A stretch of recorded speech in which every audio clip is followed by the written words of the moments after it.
أعوذ بالله من الشيطان الرجيم بسم الله الرحمن الرحيم ألم تر إلى الذين أوتوا نصيبا من الكتاب يؤمنون بالجبت والطاغوت ويقولون للذين كفروا هؤلاء أهدى من الذين آمنوا سبيلا۔ جن لوگوں کو کتاب یعنی تورات کے علم میں سے ایک حصہ دیا گیا تھا، کیا تم نے ان کو نہیں دیکھا کہ وہ کس طرح بتوں اور شیطان کی تصدیق کر رہے ہیں؟ اور کافروں یعنی بت پرستوں کے بارے میں کہتے ہیں کہ یہ مومنوں سے زیادہ سیدھے راستے پر ہیں، یعنی بت پرستوں کے بارے میں کہتے ہیں کہ یہ مومنوں سے زیادہ سیدھے راستے پر ہیں۔ یہ مدینہ منورہ میں آباد بعض یہودیوں کا تذکرہ ہے۔ حضرت صلی اللہ علیہ وسلم نے ان سب کے ساتھ یہ معاہدہ کیا ہوا تھا کہ وہ اور مسلمان آپس میں امن کے ساتھ رہیں گے اور ایک دوسرے کے خلاف کسی بیرونی دشمن کی مدد بھی نہیں کریں گے، لیکن انہوں نے اس معاہدے کی بار بار خلاف ورزی کی اور مسلمانوں کے دشمن کفار مکہ کی حمایت اور در پردہ مدد کا سلسلہ جاری رکھا۔ ان کا ایک بڑا سردار کعب بن اشرف تھا۔ جنگ احد کے بعد وہ ایک اور یہودی سردار حی بن اخطب کے ساتھ مکہ مکرمہ کے کافروں کے پاس گیا اور انہیں مسلمانوں کے خلاف تعاون کی پیشکش کی۔ کفار مکہ کے سردار ابو سفیان نے کہا کہ اگر واقعی اپنی پیشکش میں سچے ہو تو ہمارے دو بتوں کے سامنے سجدہ کرو۔ چنانچہ کعب بن اشرف نے ابو سفیان کا یہ مطالبہ بھی مان لیا۔ پھر ابو سفیان نے کعب سے پوچھا کہ ہمارا مذہب اچھا ہے یا مسلمانوں کا؟ تو اس نے یہاں تک کہہ دیا کہ تمہارا مذہب مسلمانوں کے مذہب سے زیادہ بہتر ہے، حالانکہ وہ جانتا تھا کہ مکہ کے یہ لوگ بت پرست ہیں اور کسی آسمانی کتاب پر ایمان نہیں رکھتے، لہٰذا ان کے مذہب کو بہتر قرار دینے کا مطلب بت پرستی کی تصدیق کرنا تھا۔ اس آیت میں اس واقعے کی طرف اشارہ ہے۔ اولئک الذین لعنهم اللہ ومن یلعن اللہ فلن تجد له نصیرا۔ یہ وہ لوگ ہیں جن پر اللہ نے پھٹکار ڈال رکھی ہے، اور جس پر اللہ پھٹکار ڈال دے اس کے لیے تم کوئی مددگار نہیں پاؤ گے۔ ام لہم نصیب من الملک فاذا لا یؤتون الناس نقیرا۔ تو کیا ان کو کائنات کی بادشاہی کا کچھ حصہ ملا ہوا ہے؟ اگر ایسا ہوتا تو یہ لوگوں کو گٹھلی کے شگاف کے برابر بھی کچھ نہ دیتے۔ یہودیوں کی مسلمانوں سے دشمنی اور عناد کا سبب قرآن کریم نے یہ بیان فرمایا ہے کہ انہیں یہ توقع تھی کہ جس طرح پچھلے بہت سے انبیاء کرام علیہم السلام بنی اسرائیل سے آئے ہیں، نبی آخر الزماں صلی اللہ علیہ وسلم بھی انہی کے خاندان سے ہوں گے، لیکن جب حضرت صلی اللہ علیہ وسلم حضرت اسماعیل علیہ السلام کی اولاد میں مبعوث فرمائے گئے تو یہ لوگ حسد میں مبتلا ہو گئے، حالانکہ نبوت اور خلافت اور حکومت تو اللہ تعالیٰ کا ایک فضل ہے، وہ جب جس کو مناسب سمجھتا ہے اپنے اس فضل سے سرفراز فرماتا ہے۔ اگر کوئی شخص اس پر اعتراض کرے تو گویا وہ یہ دعویٰ کر رہا ہے کہ کائنات کی بادشاہی اس کے پاس ہے، اور اسی کو یہ اختیار حاصل ہے کہ وہ اپنی پسند سے انبیاء علیہ السلام کو منتخب کرے۔ اللہ تعالیٰ اس آیت میں فرماتے ہیں کہ اگر کہیں بادشاہی واقعی ان کو مل گئی ہوتی تو یہ اتنے بخیل ہیں کہ کسی کو ذرہ برابر بھی کچھ نہ دیتے۔ ام یحسدون الناس علی ما آتاہم اللہ من فضلہ فقد آتینا آل ابراہیم الکتاب والحکمت وآتیناہم ملکا عظیما۔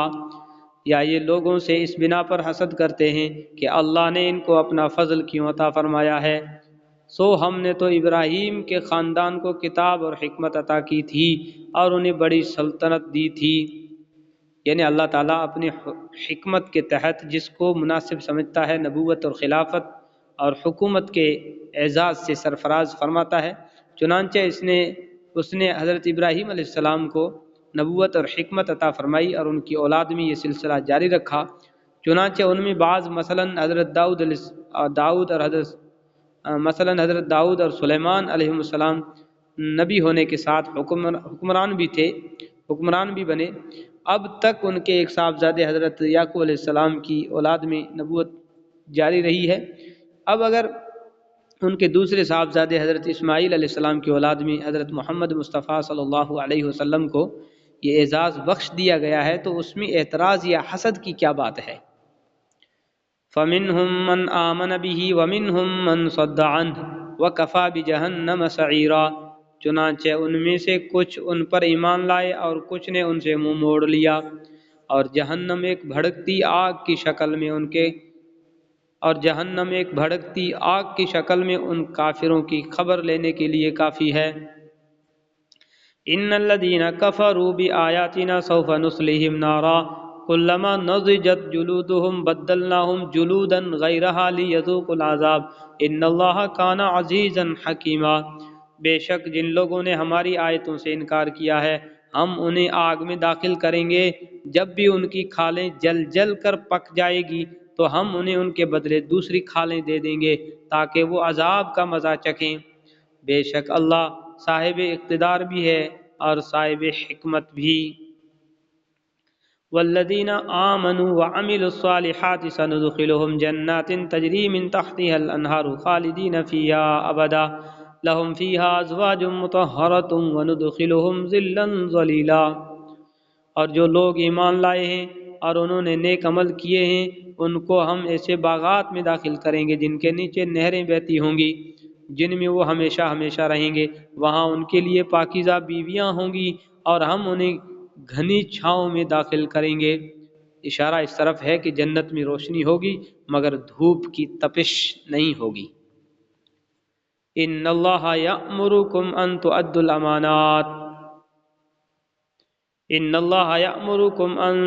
الامانات الى اہلها واذا حکمتم بین الناس ان تحکموا بالعدل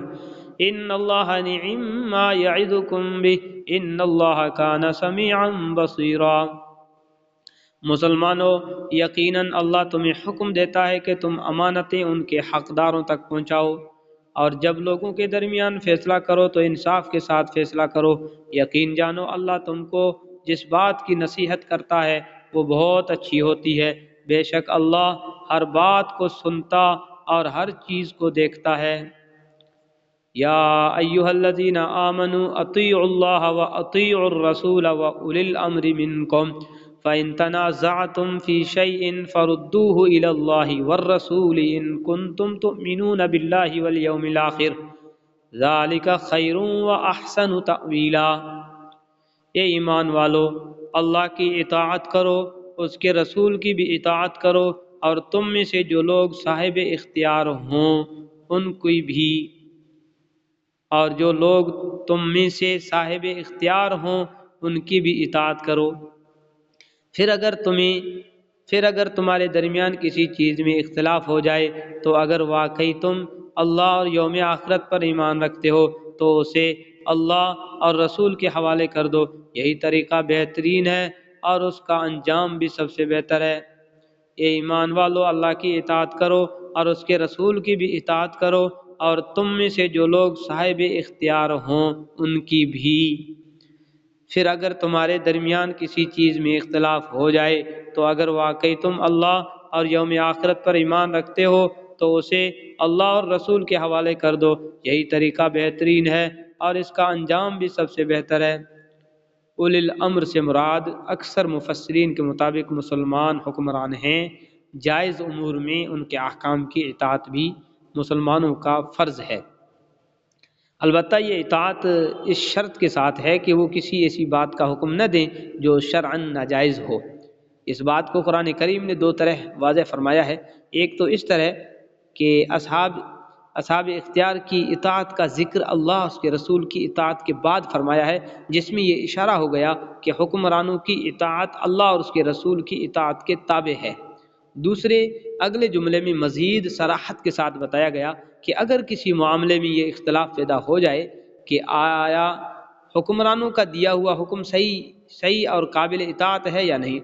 تو اسے اللہ اور اس کے رسول کے حوالے کر دو، جس کا مطلب یہ ہے کہ اس حکم کو قرآن اور سنت کی کسوٹی پر رکھ کر دیکھو، اگر وہ قرآن اور سنت کے خلاف ہو تو اس کی اطاعت واجب نہیں ہے، اور اگر حکمرانوں کا فرض ہے کہ وہ ایسا حکم واپس لیں۔ اگر وہ قرآن اور سنت کے خلاف ہو تو اس کی اطاعت واجب نہیں ہے، اور حکمرانوں کا فرض ہے کہ وہ ایسا حکم واپس لیں، اور اگر وہ حکم قرآن و سنت کے کسی صریح یا اجماعی طور پر مسلم حکم کے خلاف نہیں ہے تو عام مسلمانوں کا فرض ہے کہ اس پر عمل کریں،